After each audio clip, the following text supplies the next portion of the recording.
story of Much Ado About Nothing. There lived in the palace at Messina 2 ladies, whose names were Hero and Beatrice. Hero was the daughter, and Beatrice the niece, of Leonato, the governor of Messina. Beatrice was of a lively temper, and loved to divert her cousin Hero, who was of a more serious disposition. At the time our story begins, some young men of high rank in the army were passing through Messina on their way from a war where they had distinguished themselves with great bravery. Those that came to visit Leonato were Don Pedro, the Prince of Aragon, his friend Claudio, and the wild and witty Lord Benedick. He was another rattlebrain, like Beatrice, and these 2 sharp wits never met, but a perfect ward of raillery was kept up between them. The prince, highly amused at the humorous dialogue between Beatrice and Benedick, said to Leonato, "This is a pleasant-spirited young lady. She were an excellent wife for Benedick." Leonato replied, my lord, if they were but a week married, they would talk themselves mad." But the prince was determined on his plan. Now, the marriage that the prince devised between Beatrice and Benedick was not the only one projected in that good company. Claudio confessed his love for Hero, and the prince lost no time in soliciting the consent of Leonato to accept Claudio for a son-in-law. Leonato agreed, and the marriage day was fixed. To make the time seem short to the impatient Claudio, the prince proposed a kind of merry pastime, that they should invent some artful scheme to make Benedick and Beatrice fall in love with each other. The gentleman should make Benedick believe that Beatrice was in love with him, and Hero and her ladies should make Beatrice believe that Benedick was in love with her. The prince, Leonato, and Claudio began their operations first. They awaited an opportunity where Benedick, seated in an arbour, could not choose but hear all that was said. The prince then asked Leonato, "What was it you told me the other day? That your niece was in love with Signor Benedick? I never did think that lady would have loved any man." Leonato replied, "Nor I. It is most wonderful that she should so dote on Benedick, who she, in all outward behaviour, seemed ever to dislike." Claudio confirmed all this, with saying Hero had told him Beatrice was so in love with Benedick that she would certainly die of grief. The prince affected great compassion for Beatrice. "It were good that Benedick were told of this." "To what end?" said Claudio. "He would but make sport of it and torment the poor lady worse." The prince then motioned to his companions that they should walk on, and leave Benedick to meditate on what he had heard. Benedick began to reason with himself. "This can be no trick. They were very serious, and they had the truth from Hero, and seemed to pity the lady. Love me? Why? It must be requited. I did never think to marry, but when I said I should die a bachelor, I did not think I should live to be married. But here comes Beatrice. By this day she is a fair lady, and I do spy some marks of love in her." Beatrice now approached him, and said, with her usual tartness, "Against my will, I am sent to bid you come in to dinner." Benedick, who never felt himself disposed to speak so politely to her before, replied, "Fair Beatrice, I thank you for your pains." And when Beatrice, after 2 or 3 more rude speeches, left him, Benedick thought he observed a concealed meaning of kindness under the uncivil words she uttered, and he said out loud, "If I do not take pity on her, I am a villain." Benedick, thus caught in the net, it was now Hero's turn to play her part with Beatrice. Margaret, Hero's gentlewoman, was sent to fetch Beatrice to the orchard. Hero then turned to her other gentlewoman, Ursula, and said, "Now, Ursula, when Beatrice comes, we will walk up and down this alley, and our talk must only be of Benedick, and how he is in love with Beatrice." And as it had been with Benedick, so it was with Beatrice, who listened with breathless eagerness to this dialogue, and when they had gone, exclaimed, "What fire is in my ears? Can this be true? Farewell, contempt and scorn, and maiden pride, adieu. Benedick, love on. I will requite you, taming my wild heart to your loving hand."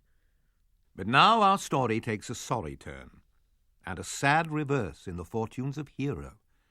The prince had a half-brother, Don John, a melancholy, discontented man, whose spirit seemed to labour in the contriving of villainies. He hated the prince's brother, and Claudio, and was determined to prevent the marriage with Hero.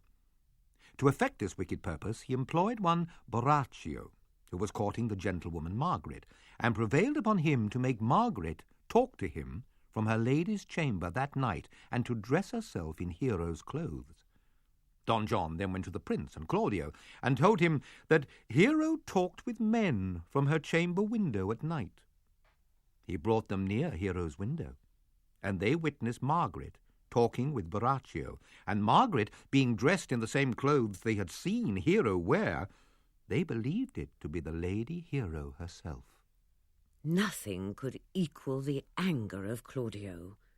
All his love for the innocent Hero was at once converted into hatred, and he resolved to expose her in the church next day. As Claudio and Hero were standing before the friar, Claudio, in the most passionate language, proclaimed the guilt of the blameless Hero, who sank down in a fainting fit. The prince and Claudio then left the church. Hero recovered from her swoon and said, "Oh, my father, if you can prove that any man has ever conversed with me at hours unmeet, or that I, yesternight, changed words with any creature, refuse me, hate me, torture me to death." The friar then spoke. "There is some strange misunderstanding in the prince and Claudio." He then counselled Leonato that he should report that Hero was dead, so Claudio would mourn, and in time wish that he had not so accused her. The plan was agreed, and Hero and Leonato led away, leaving Beatrice and Benedick alone. Benedick was the first who spoke. "Lady Beatrice, have you wept all this while?" "Yes, and I will weep a little longer." "Surely I do believe your fair cousin is wronged." Oh, how much might that man deserve of me who would right her? "Is there any way to show such friendship? I do love nothing in the world so well as you. Is not that strange?" "It were as possible for me to say I loved nothing in the world so well as you." "By my sword, you love me, and I protest I love you. Come, bid me do anything for you."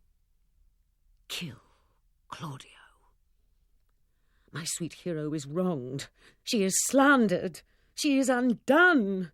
Oh, that I were a man for Claudio's sake, or that I had a friend who would be a man for my sake." "Think you on your soul that Claudio has wronged Hero?" "Yea, as sure as I have a thought or a soul." "Enough. I am engaged. I will challenge him."